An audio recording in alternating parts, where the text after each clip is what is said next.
Hi folks,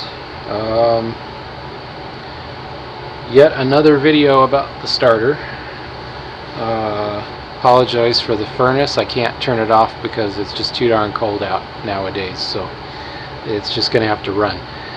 But I thought I would show you a little progress I've made in the last few days. Let's see. So first, well, there we go. No more furnace. Okay, so first off, where's the camera? I got some little witness holes drilled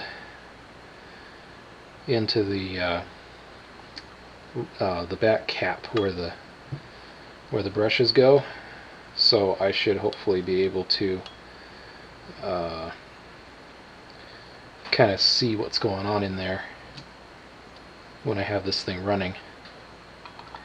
And it's interesting, the opening on the cap for the positive rubber dealy doesn't match up with the bottom opening. It's offset a little bit, or the screws won't go through. Isn't that weird? Anyway, but I don't know if it might help with airflow or not.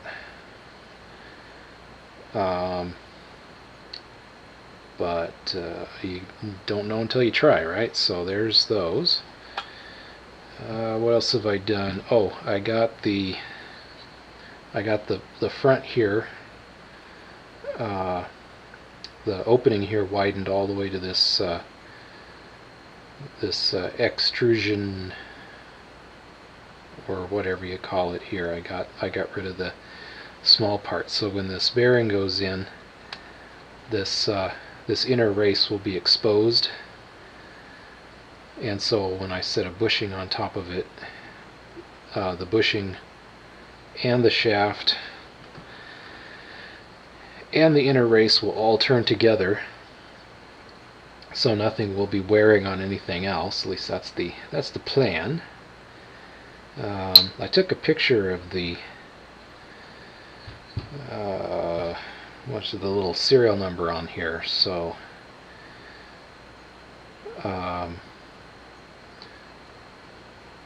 just in case this one wears out or something, or I need a new one or a whatever, I should be able to reference that and get one. But for now I'm going to reuse the old one because it's I already have it. But yeah, if it wears out, I can get a new one. What else have I done? Oh, I have made a little cover plate for where the solenoid used to be. So this little rubber guy will fit in there like so, and this guy will fit here. And I kind of screwed up on the holes, but once the bolts are through, I found a couple nuts that fit the original bolts. That's all covered up, no problem. I will paint this so it doesn't rust. And then I've also got this aluminum heat sink. I'm hoping to shape it a little closer to the magnet container here. I don't know what you call this, but this this steel jacket or whatever, drum. But because this is really doesn't want to compress this far. It wants to spring back into its original shape. And I'm thinking of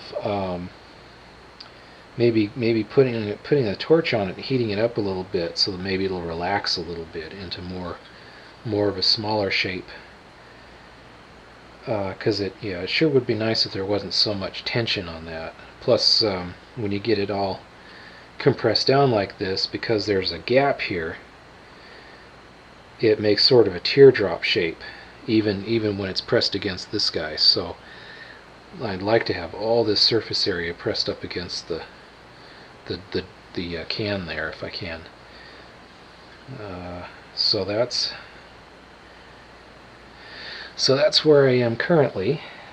I'm still thinking of the best way to put a sprocket on here, and I think I have an idea. I've been thinking about this, and even though there's a clutch on here,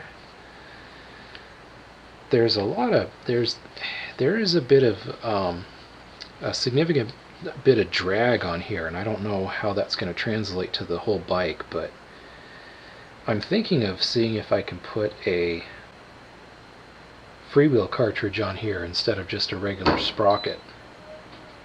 Oh, I don't know if you heard that, but a transformer just blew up down the street. It's been snowing like crazy, so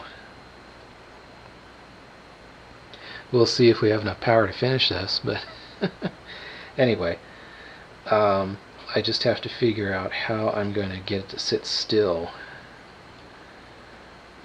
on this guy and not rotate.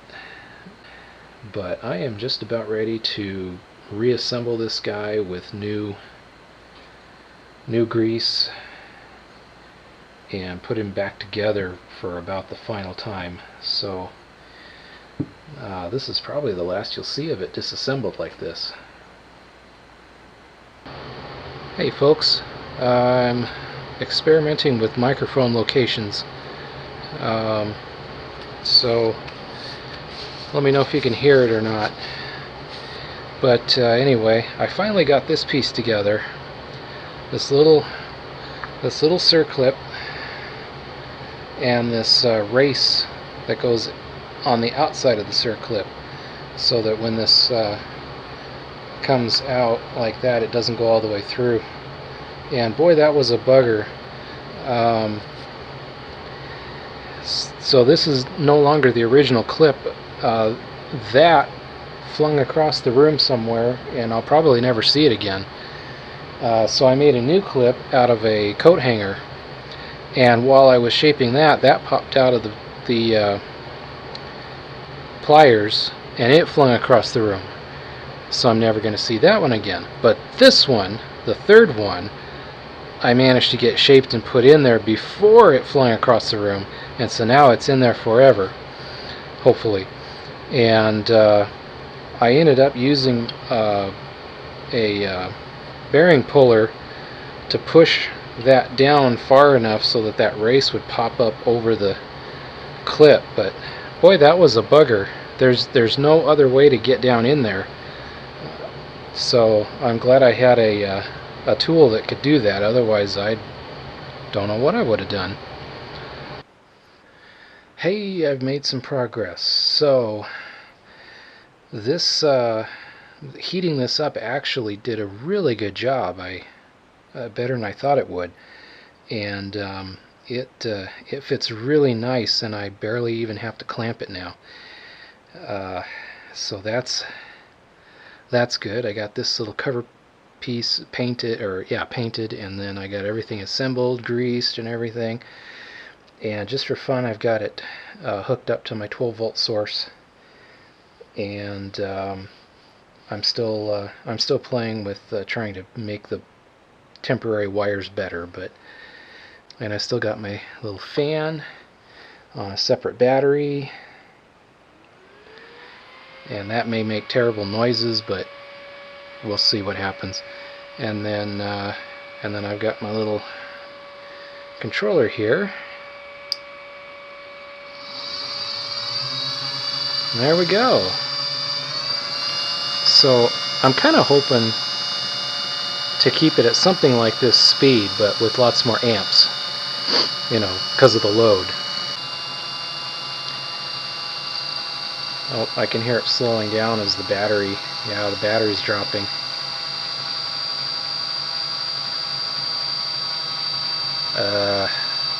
Yeah, I'm gonna have to get more batteries before I can go much further. Hey folks, let's go scavenge a couple batteries, huh?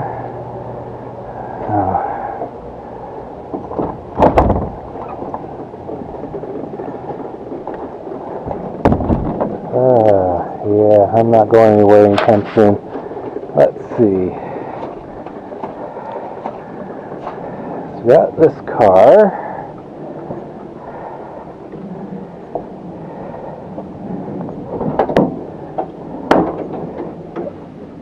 Dome lights on, that's a good sign.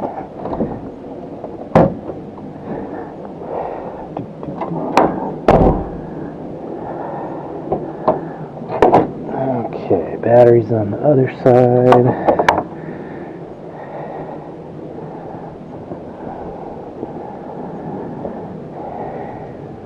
Okay, a couple tools for that. That battery hold down is not... Oh no! Battery hold down is working great.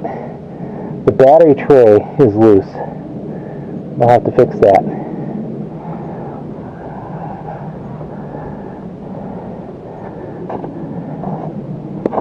Oh.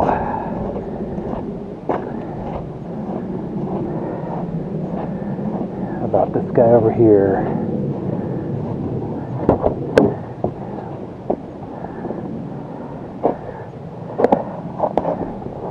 Let's see, brake release, no. Where do we want? There it is, the hood. There we go.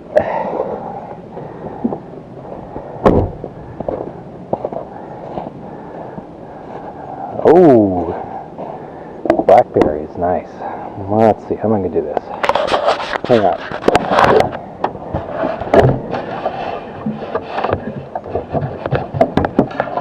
There we go. Oh, good, the battery's over here.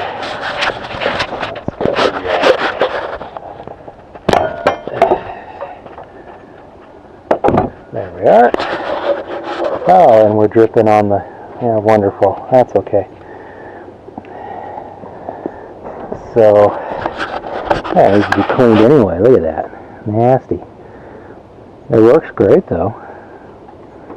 I forgot to scratch the little markers off when I installed it. I do that every time. Wow, I wonder if I'm going to be able to get that off.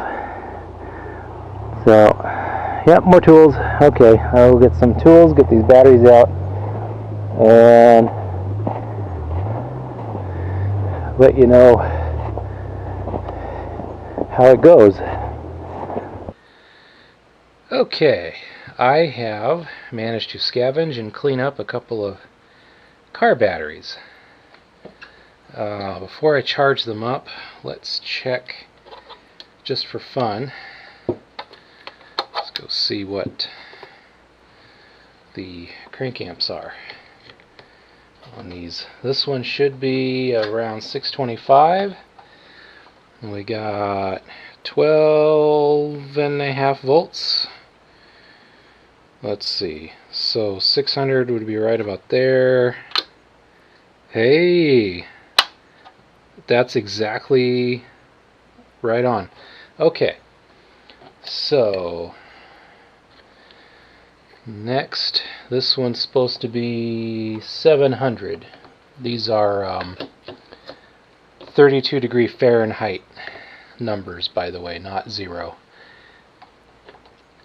So we've got 12.5, and that's supposed to be what, 700?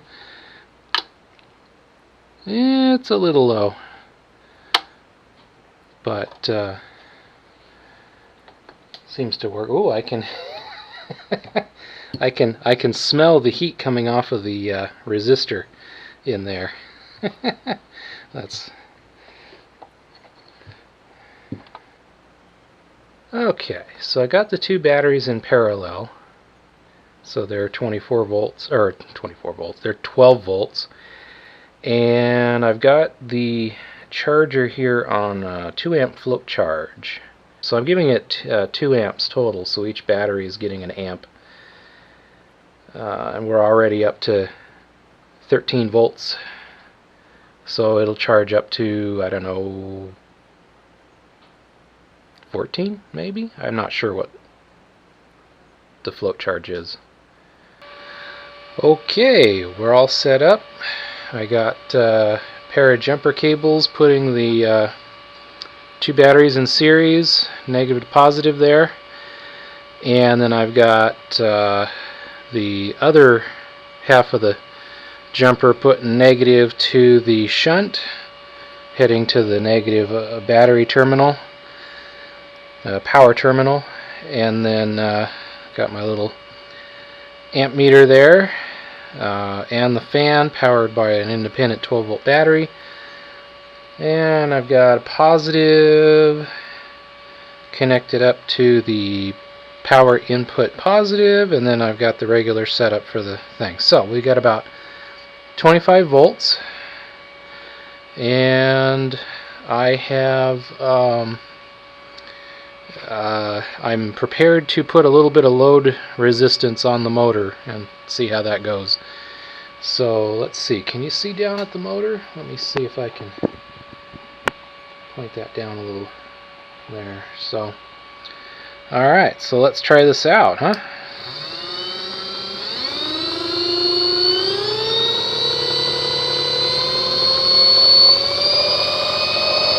So there's, ouch, that's sharp. Wow, I need, that's a lot of torque. Hang on, I got it. That's, yeah, I can't grab hold of that with just a pair of gloves. I gotta get something, I don't know what. I gotta get something that's gonna put more of a load on this. But then again, that's what I was hoping for. So, still got it at 24.8 volts. Where's that old pinion gear? It's holding up the engine, so, or motor. Why is it calling it an engine? Okay, so let's get some other, yeah, there we go. Let's try putting the pinion on there, pinion gear on there, and then a heavier duty glove. I don't know, I can't think of anything off on the fly here. Maybe later, but so there's about 10 amps. Whoa, I crossed something.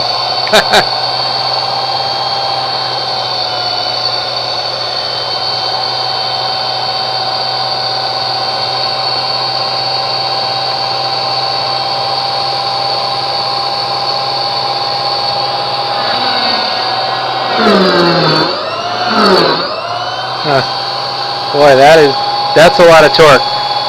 And we're at what, 12 amps? So yeah, I think it's this guy. I don't know, I'll have to look at the video, but because I didn't see it. But this guy keeps flopping over. Okay, let's there we go. Wow, listen to how long it takes that to slow down. That used to just grind to a halt so fast. Let's see, how's the... Yeah, it's a little warm.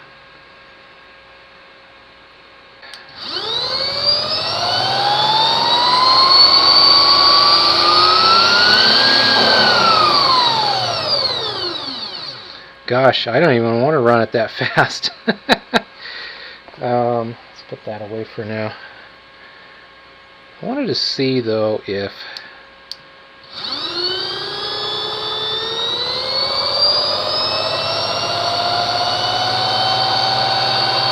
there was any kind of air movement.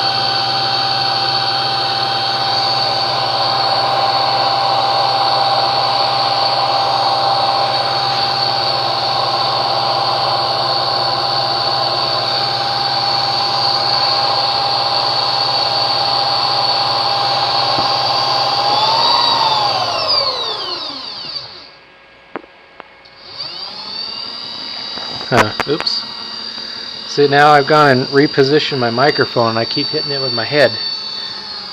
Let's see if I can move that a little bit. There. Yeah. Let's see. Let's reset that.